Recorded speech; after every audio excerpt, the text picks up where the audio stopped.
The new Samsung Galaxy M10 and M20 have launched in India before anywhere else, which just goes to show how important it is for the company to recapture this market. Strategy aside, the new Galaxy M10 and M20 represent a huge departure for Samsung in terms of design and specifications. There's no doubt that these phones are aimed squarely at Xiaomi, Realme, Honor, and Asus.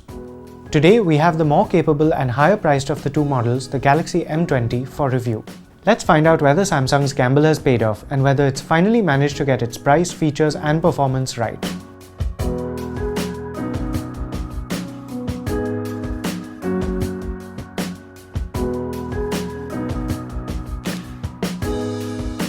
Put simply, this phone does not look or feel like any existing Samsung phone.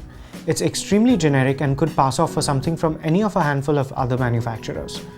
The biggest departure from previous Samsung designs is the water drop style notch at the top of the screen, which is just big enough for the front camera to fit into. The screen measures 6.3 inches diagonally with a 19.59 aspect ratio.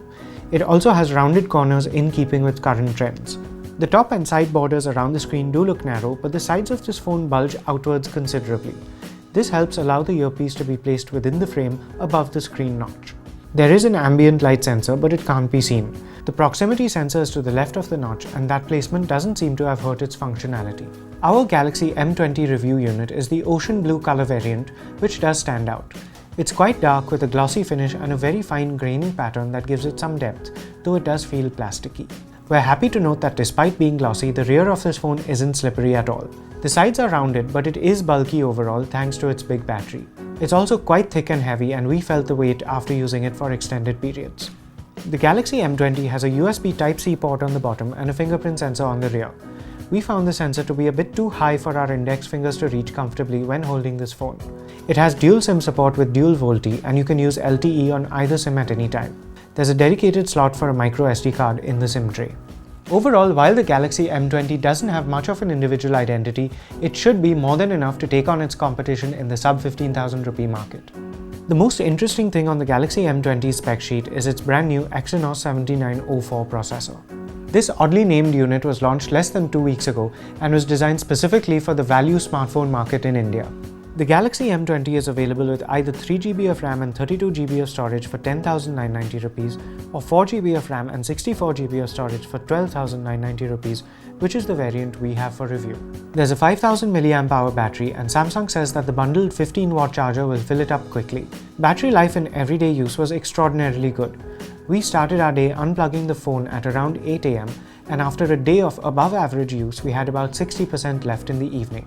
We were able to stretch till the middle of the next day without having to charge. However, our HD video loop test ran for only 12 hours 53 minutes, which is relatively disappointing, and some other phones in this price class do better with smaller batteries. It's a little disappointing to see Android 8.1, but at least it was up to date with the January 2019 security patch at the time of our review. The Galaxy M20 runs the Samsung Experience UI, as the company's new One UI is still in its beta test phase. If you've used any recent Samsung phone, you won't find much that's new or different here. Unfortunately, another thing that hasn't changed is Samsung's eagerness to put ads everywhere. From the moment we first booted this phone, we were confronted by them. The entire lock screen is now an ad. In just the first few hours of using this phone, we saw repeated clickbait messages to drive traffic to websites or apps. We eventually managed to disable this by choosing wallpaper rather than wallpaper and stories when setting a new lock screen background image, but we shouldn't have had to dig as much as we did to figure out this workaround. Besides that, we also got the usual barrage of notification spam from the My Galaxy app and some of the other preloaded apps. No matter how many useful extra features a manufacturer's custom UI has, this is the kind of thing that makes us long for stock Android. We didn't have any trouble using the Galaxy M20 for day-to-day tasks. Apps and light games ran quite well, and we multitasked heavily as well. The screen is bright and crisp with good viewing angles. Videos looked good, and games including Asphalt 9 Legends and PUBG Mobile ran fine at medium settings. We did feel the upper rear of this phone get a bit warm when gaming, which is not ideal.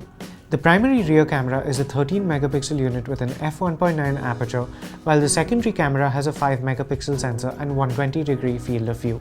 The front camera has an 8-megapixel resolution. The camera app is easy to use and well laid out. Most options and modes are within easy reach, and it's always nice to be able to begin recording video with a single tap. We found that the camera was quick to lock focus and there didn't seem to be much shutter lag. There's a selector for the two cameras right above the shutter button, but it's easy to forget which camera is selected. You can enable a movable floating shutter button from the settings, which could be useful. There are several stickers to choose from, including some that scale to faces automatically, and you can buy more through the Galaxy App Store. One noteworthy quirk is that the live focus mode only works on faces. You can't use it to get a depth effect on shots of ordinary objects like you can on virtually every other phone. There's a beautification mode but no AI enhancement, which is something that other brands, especially Honor, are using to differentiate themselves. Photo quality was fairly disappointing. We didn't see the kind of detail and sharpness that we're used to from phones in the sub 15,000 rupee price segment. Shots taken in the daytime looked good on the phone's own screen, but closer inspection showed that textures weren't very realistic and finer details were lost. On the positive side, all shots were in focus and colors were fairly vibrant. Quality was also noticeably poorer when using the secondary camera with the wide lens, and there was significant fisheye distortion. Low light performance was way below par. Very few of our shots came out looking usable, even when taken directly under street lamps or with plenty of artificial light. There was a lot of motion blurring and a massive loss of detail. Video was also just about okay. Recording goes up to 1080p and there's no stabilization, which is perhaps understandable at this price level. We saw quite a bit of focus shifting when recording moving objects. The depth effect in live focus mode made shots look quite artificial to us. It also didn't help that face beautification was on by default and dialed up too high. Beautification was also enabled by default when we switched to the front camera. Speaking of which, selfies were just about acceptable. Unlike some of its current competitors, Samsung has immense brand power. A lot of people might have chosen other options when there was an obvious difference in specifications, but having closed that gap, Samsung stands to regain a lot of the customers it has lost. At the same price, the Xiaomi Redmi Note 6 Pro offers similar specifications with the roughly equivalent Qualcomm Snapdragon 636 processor, as well as better battery life. The Realme U1 and Asus Zenfone Max Pro M2 both have 3GB of RAM and 32GB of storage, but more powerful processors and also better battery life in our tests. The race between all these models will be quite tight. It seems that Samsung hasn't quite caught up to all the advantages that its rivals offer, but at least it is competitive after a very long time. We do hope that this will be the beginning of a new era for Samsung. Thanks for watching. That was our review of the new Samsung Galaxy M20. For more reviews and videos like this, do visit us at gadgets360.com.